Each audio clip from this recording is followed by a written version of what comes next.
Welcome, fellow chemists, to another exciting section of notes for chemistry. We're in Unit 5, Periodic Law. Here we show a picture of a Russian on top of the periodic table, and we'll get to that soon. But first, here's most of the notes that you need for the chapter. These are all probably labels that you should put on your periodic table to get you ready for the test. You can pause it now and get those down, but I'm going to continue. Here we show some famous scientists that helped us on arranging the periodic table. Moseley did quite a bit. You can see, you can read what he did, and Mendeleev did as well. Mendeleev is one of the main creditors, and he used music as his inspiration. Music has octaves, like in a piano and in voice and songs. And on the periodic table, we have sets of 8. If you look at the S block and the P block, those two give 8 elements going across each of them. So, the whole reason why we call it the periodic table is because it is periodic. There's patterns. So if you look at the periodic table, there's patterns of colors, there's patterns of sizes, there's a whole bunch of patterns. Now in this chapter, we're going to get more into how the periodic table's arranged. So the first thing we have is groups and periods. Groups go up and down, and periods go horizontally. Next thing we need to know is the metals. There's the properties of metals. They conduct, they're shiny, they're flexible, and they're mostly solids. So you might section those off on your periodic table. Okay. We also have the metalloids. Those are the purple ones on this periodic table. They're not really metals, and they're not really nonmetals.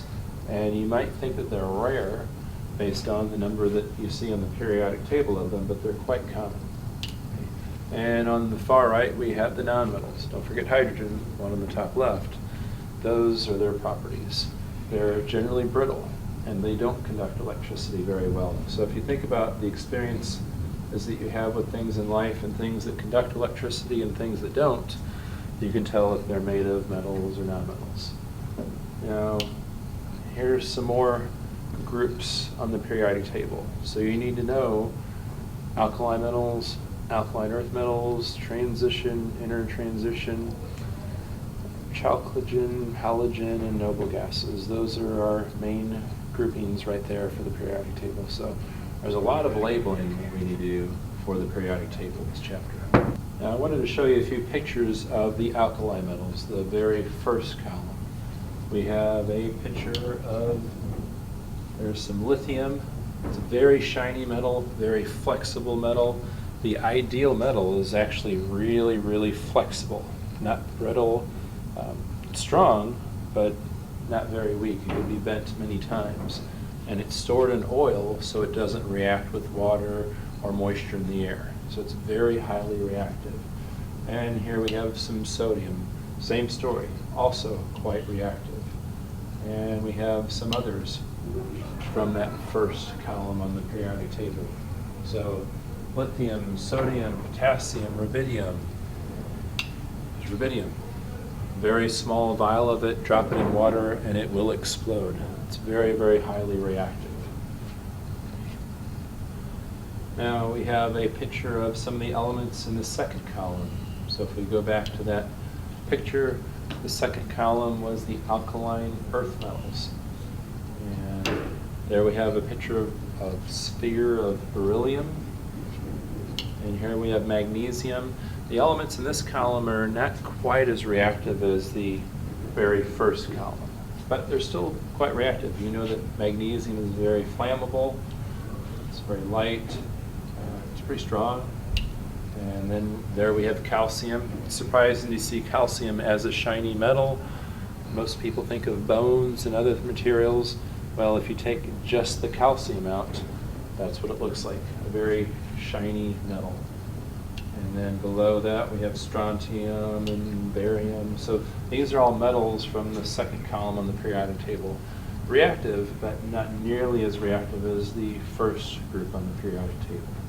Now the next thing to cover is the transition metals, the ones in the very middle of the periodic table. They call these transition metals because transition means to change. So they are going through many different changes. They don't have one charge, so you can't say that they have a +1 charge or a +2 charge like the first column. But we do know several things about them. First of all, they usually have a +2 or +3 charge. They're usually brightly colored. They combine with oxygen very easily. So as we scroll through some of these pictures, we'll see that they're still shiny. We can get some neat colors from them. There's gold. Let's see. Here we have a picture of mercury. Mercury is unusual because it's a very dense liquid at room temperature. And you can see it's so dense that a pool sphere floats in a cup of mercury. So the transition metals all have very unique characteristics. Where we have gold, we have silver, we have a lot of the common metals that we use for building. Okay, now the last group right after metals is we are going to show some of the halogens. So there's some interesting pictures of halogens. And right there we have a picture of fluorine. This is the most reactive, the most dangerous nonmetal. Here we have a picture of chlorine. Chlorine gets its name from the Greek word green, which is chloros. And if you look, it's kind of a greenish colored gas. And then we have bromine, which is the other liquid at a room temperature on the periodic table. And then the purple iodine, sometimes used in surgeries and for killing germs and stuff like that. So the last item in this section of notes is the idea that metals and nonmetals behave quite differently. Okay. Metals would have these descriptions up here. Metals are positive, and we would call them cations. Nonmetals are negative, and we would call them anions. And generally the metals are on the left side of the periodic table, the nonmetals are on the top right of the periodic table. And it all has to do with how they are dealing with electrons. Metals want to get rid of electrons to feel like a noble gas, and nonmetals want to take an electron so that they also feel like a noble gas. Now, obviously, the ideal situation is a metal gives an electron to a nonmetal, and they're both perfectly happy. So on the next section of notes, we're going to go over a lot of the patterns on the periodic table. Thank you for watching, and stay tuned for our next section of notes.